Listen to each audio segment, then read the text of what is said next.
अभी मेरे गोविंद बचपन की ही क्रीड़ा कर रहे हैं, लीला कर रहे हैं। समझने वाले समझ सके, सब लोग नहीं समझ पाए। त्रेता में मेरे प्रभु ने 99 रास किया था चित्रकूट में। 100वां रास कर रहे थे, उसी समय जयंत आया और बिगाड़ दिया। ये रास का मतलब क्या है? रास का मतलब माने रसो वैसा हम लब्ध्वा नंदी भवती। जागवल्क स्मृति में आती है कथा कि रस स्वरूप ही परमात्मा है, रस ही परमात्मा है, रसो वैसा। और उसको पाने के बाद में हम लब्ध्वानंदी भवती, उसको पाने के बाद व्यक्ति आनंद में डूब जाता है, फिर कहीं उसे जाना नहीं पड़ता है। एक जो 100वां रास करना चाहते थे वो नहीं कर पाए जयंत के आगे। और दुनिया के दृष्टि में ये रास है, लेकिन सच तो यह है काम और श्याम के बीच में मधुर कला है।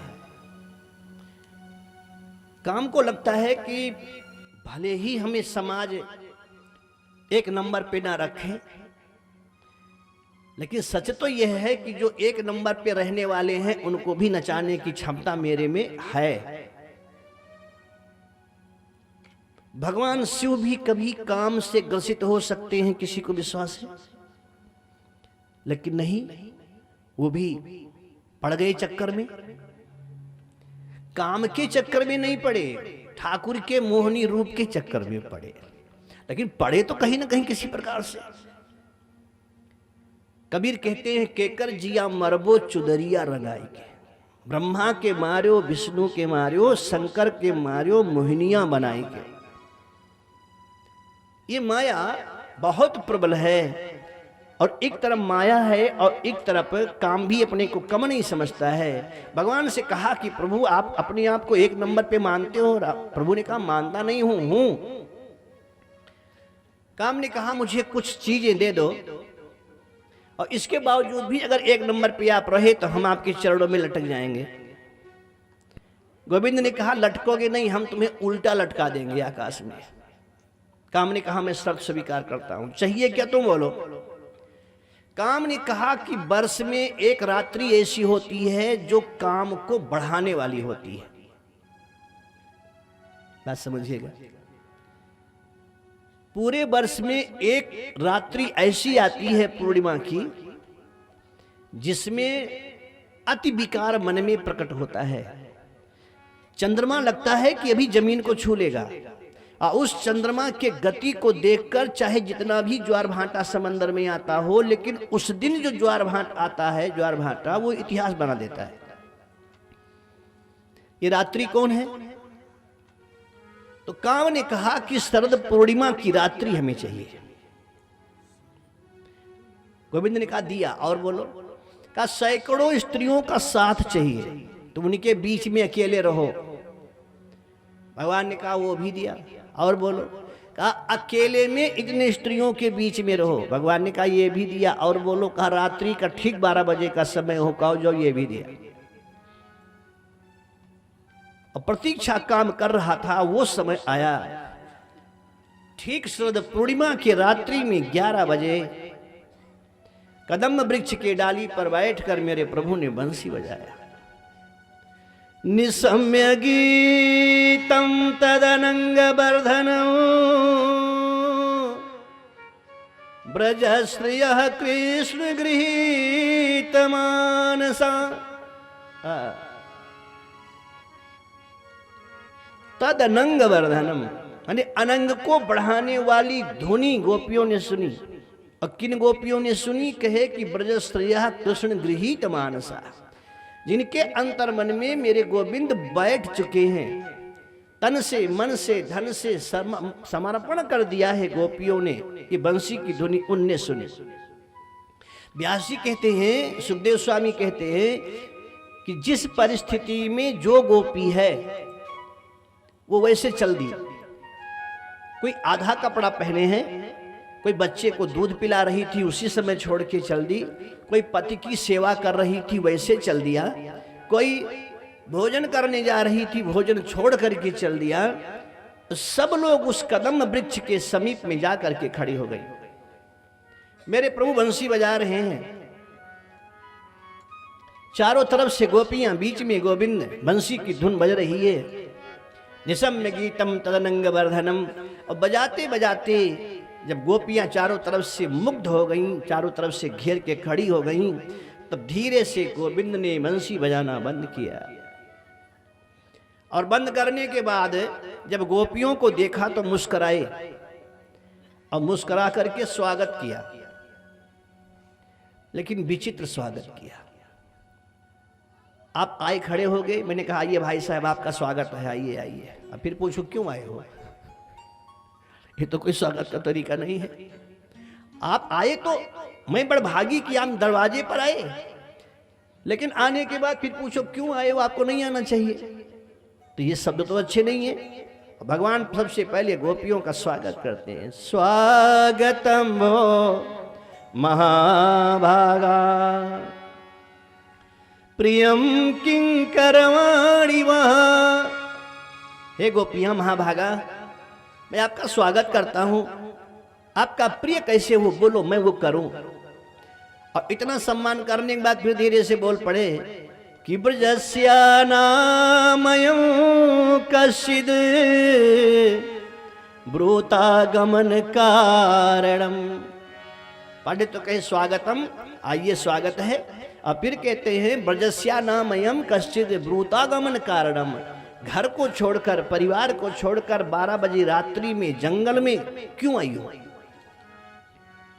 एक भी गोपी बोलने को तैयार नहीं, सब चुपचाप खड़ी हैं। मैंने कहा था ना कि एक चुप्पा 100 वक्ता को पराजित करता है।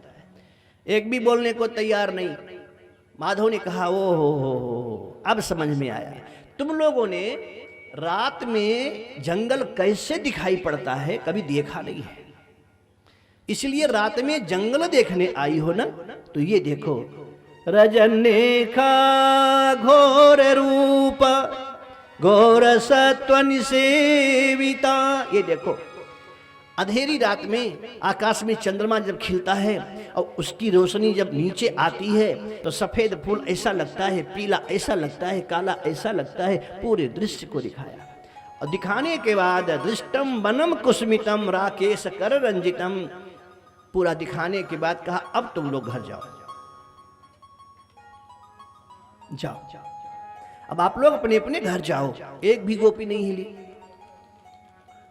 तो भगवान ने कहा ओ हो, अब पता चला तुम लोग अपने अपने पतियों से संतुष्ट नहीं हो, इसलिए रात को भाग कर ये अकेले बोल रहे हैं, अकेले उत्तर देते हैं, अकेले प्रश्न करते हैं। तुम लोग अपने अपने पतियों से संतुष्ट नहीं हो इसलिए आई हो ना। तो आज तुम्हें धर्म की बात बताता। फिर गोपियां चुपचाप खड़ी सुन रही है। कहे सुनो, शास्त्र कहता है, धर्म शास्त्र कहता है कि पति अगर दुराचारी है, दुस्शीलो दुर्भगो वृद्धो, अगर पति दुराचारी है, दुस्शीलो, दुर्भगो माने भगम ऐश्वर्यम इत्यर्थ। अगर तुम्हारा पति ऐश्वर्य विहीन है, हीन है, दुराचारी पति अगर मिल जाए फिर भी पत्नी को, ऐसे पति को नहीं छोड़ना चाहिए। धन संपत्ति ना हो, एक नंबर का दरिद्र मिल जावे तो भी उसका साथ नहीं छोड़ना चाहिए।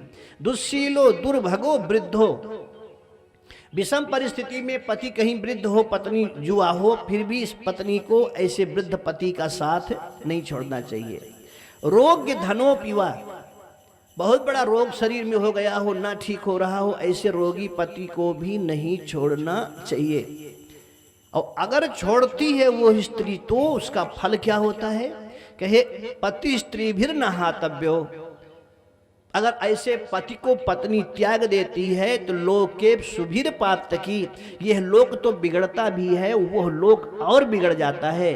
इसलिए धर्म शास्त्र कहता है पति जैसे भी हो उसको स्वीकार करके उस पति का सम्मान करना चाहिए। हो गई बात। फिर भी जब एक किसी ने नहीं कहा तो एक गोपी बड़ी तेज तरार दिमाग की थी, वो कही अब चुप रहो तो। नंद के छोरे, ये तुम्हारी कथा सुनते सुनते इन 10 सालों में हम भी कथक्कड़ हो गए हैं। आज तक तुमने कथा सुनाई, हम लोगों ने सुना, गोपियों ने सुनी, लेकिन आज मैं सुनाती हूं और तुम उत्तर दो। तो खिलखिला करके, चूंकि एक ही तो कला गोविंद के पास हंसने वाली है, और जो हंसना सीख गया, विषम परिस्थिति में मुख बंद ना हो हे करता रहे, तो समझो सबको जीत लिया। चेहरा ही तो बतला देता है आप सुखी हो कि दुखी हो। आंखें बतला देती हैं आप विपत्ति में हो कि संपत्ति में हो, लेकिन चेहरे को, आंख को अगर ढाल लो मुस्कुराहट के सांचे में, तो कोई पता नहीं पा सकता किस मिट्टी के तुम बने हो। और शायद यही विशेषता मेरे गोविंद की रही है। जितनी मुसीबत जीवन में गोविंद ने उठाई है, इस धरती पर कोई बंदा उठा नहीं सकता। कितना उठाए आगे बताएंगे, लेकिन फिर भी आप कभी भी देखे होंगे तो चेहरे पे मुस्कान बराबर बनी रही है, हमेशा करते ही नजर आए। भगवान ने कहा हाँ तुम सुनाओ, मैं सुनता हूं। गोपी ने कहा सुना तो रही हूं, लेकिन हूं करते रहना, पता तो लगे सुन रहे हो। ठाकुर ने कहा हाँ हूं करूंगा, तुम बोलो। कहा एक पतिव्रता पत्नी का विवाह हुआ। गोविंद ने कहा हूं। अपने पति के साथ ससुराल में आई हूं।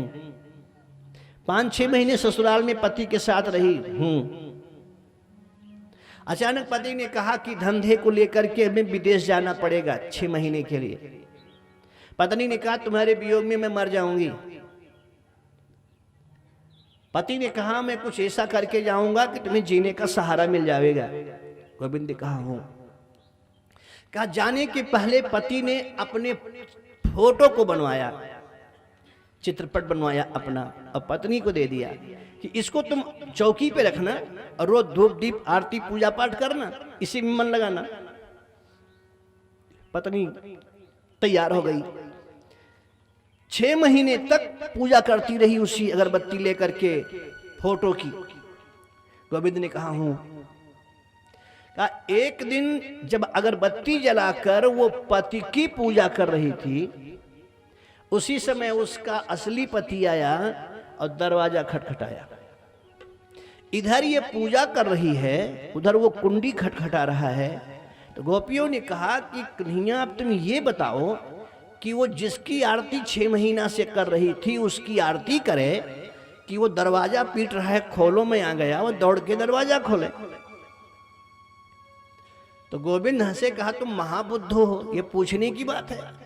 जब असली आ गया, दरवाजा पीट रहा है, तो वो फोटो की आरती करने की क्या आवश्यकता है।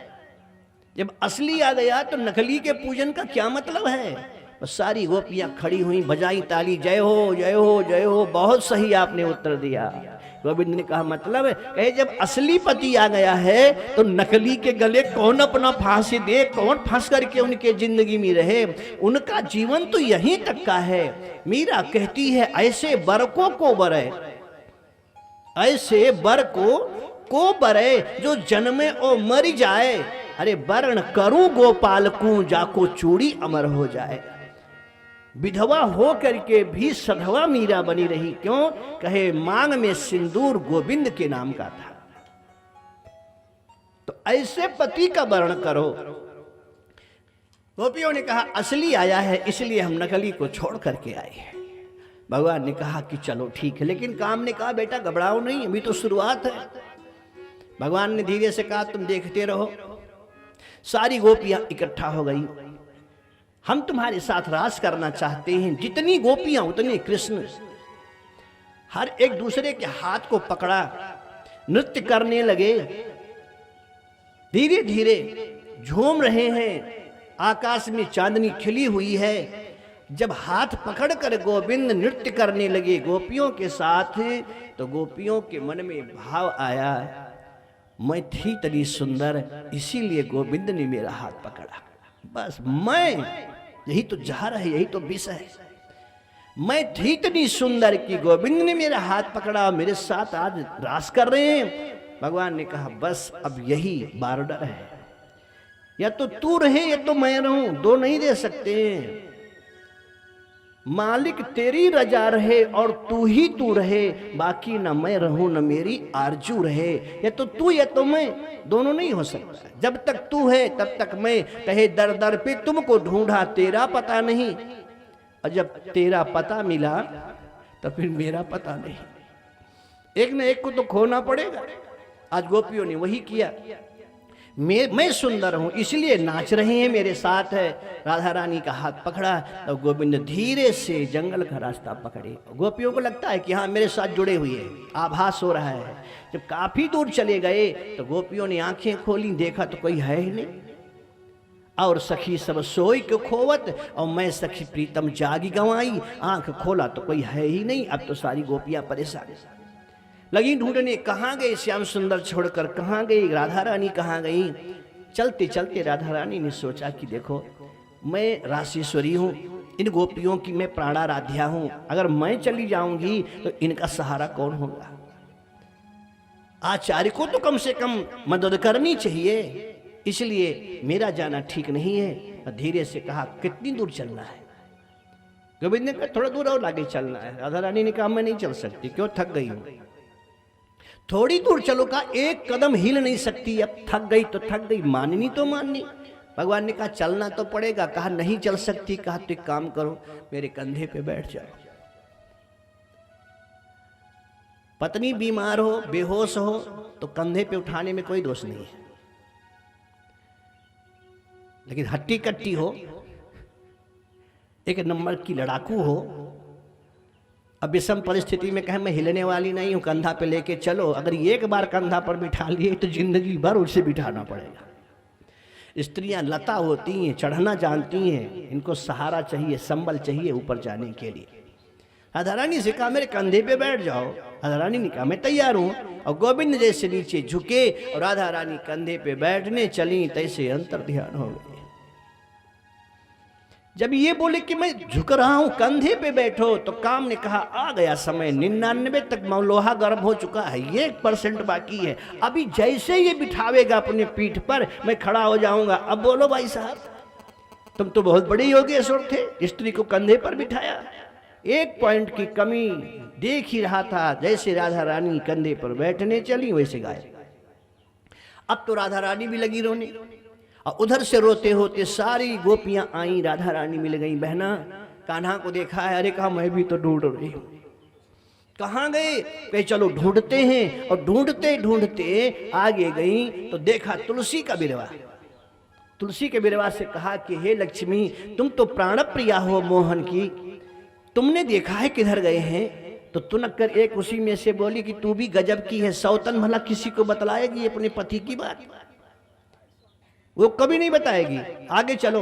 और आगे चले, पीपल का पेड़ मिला। गोपियों ने हाथ जोड़ा, हे वासुदेव भगवान, तुम में तो वासुदेव निवास करते हैं, आपने गोविंद को देखा है। एक गोपी ने कहा सारे मर्द एक जैसे होते, ये कभी एक दूसरे का भेद नहीं खोलते, इसलिए वासुदेव के विषय में पूछना इनसे बेकार है।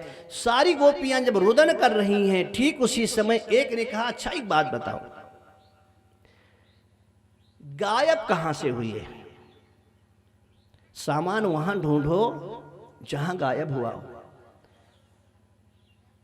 नहीं, सामान गिरे प्रतापगढ़, ढूंढो अलीगढ़, कभी मिलेगा क्या।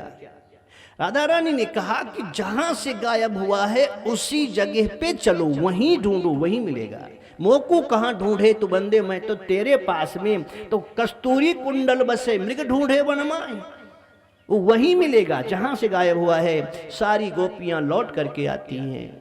और सुखदेव स्वामी कहते हैं पुनः पुलिन मागत्य, पुनः माने दोबारा, पुलिन मागत्य नदी के किनारे आ गई। कालिंदिया कृष्ण भावना,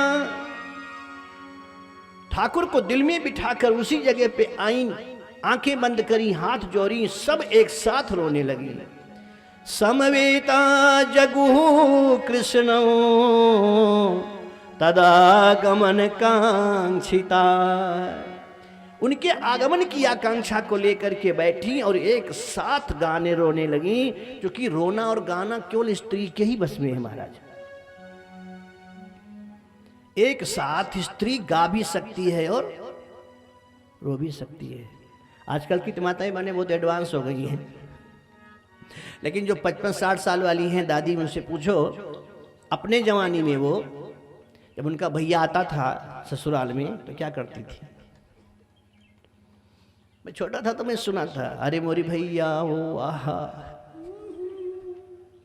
आहा जरूर बोलती थी। और ये समझ में नहीं आता है कि भैया हो ये तो ठीक है, लेकिन आहा इसका मतलब बड़ा मजा आया।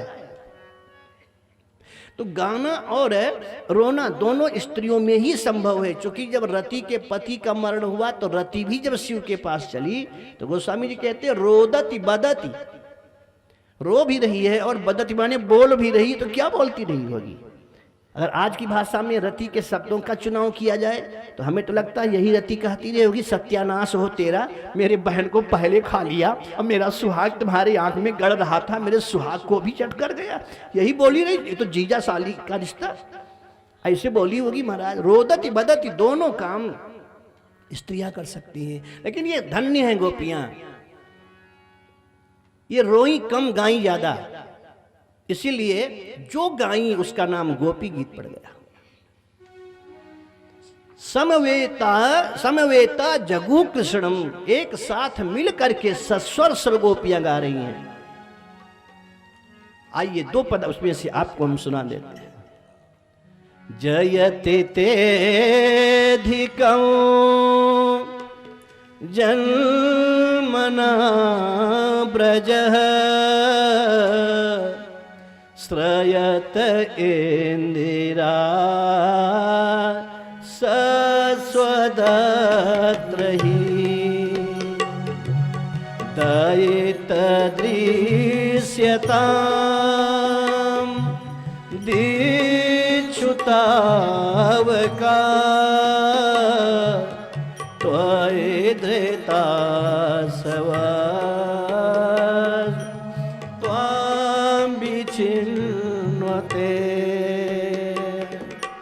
तव कथामृतं तप्त जीवनं कविभिरीडितं कल्मषापहं श्रवणमङ्गलम्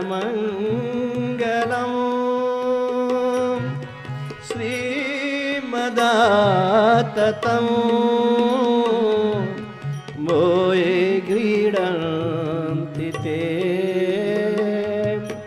भूरिदा जना, मोये क्रीडन्ति ते भूरिदा जना। केवल समर्पण कर रही है। आप ऐसे हैं, आंखें बंद करके सबके आंखों में आंसू, और एक ही स्वर में सब बोल रही हैं। अति विह्वल हो गई, माथा उठा करके तट पर रख दिया, समर्पण कर दिया। सुनीरी मैंने निर्बल केवल रहा, मैं सुंदर हूं इसलिए नाच रहे हैं, ये सुनकर गायब हो गए। और जब अपना माथा चरणों में रख दिया, धरती पे रख दिया, मन मना भव मद भक्तो मद्या जी माम नमस्कुरु, नमस्कार की मुद्रा में सभी गोपियां जब माथा झुका दी, कामदेव से कहा बेटा अब तू संभल जाओ, बाजी मेरे हाथ में है, अब तो डर के मारे काम परेशान। और सुखदेव स्वामी कहते हैं ठीक उसी समय गोपियों के बीच में तासामाविरभूच्छौरिः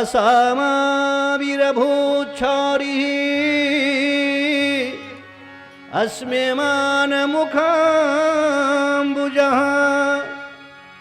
पीताम्बर धरः स्रग्वी साक्षान्मन्मथ मन्मथः। इतने सुंदर ठाकुर लग रहे हैं। तासा माँ बीरभूत छौरी स्मेमान मुखाम्बुजः, खिलखिलाता हुआ चेहरा, मुस्कुराता हुआ चेहरा, पीताम्बर धरः, पीताम्बर पहने हुए हैं, ऐसे लग रहे हैं साक्षान मनमथ मनमथ। कामदेव के काम का नाश करने वाला माने महाकामदेव कह लो, साक्षात मनमथ मनमथा, मनमथ को मथने की क्षमता जिसमें हो, ऐसे से मेरे प्रभु सामने गोपियों के खड़े हुए। गोपियों ने चरणों में वंदन करी है। परमात्मा ने कहा अब तुम समर्पित हो गई हो, अब मैं नहीं आएगा तुम्हारे साथ में पास में। फिर एक दूसरे का हाथ पकड़े हैं, जितनी गोपियां उतने फिर श्याम, और फिर रास प्रारंभ होता है। ये महारास श्याम और काम के बीच का मधुर कलह भी है, मिलन भी है। काम आके चरणों में वंदन करता है, महाराज मुझे अपने करनी का फल मिल गया।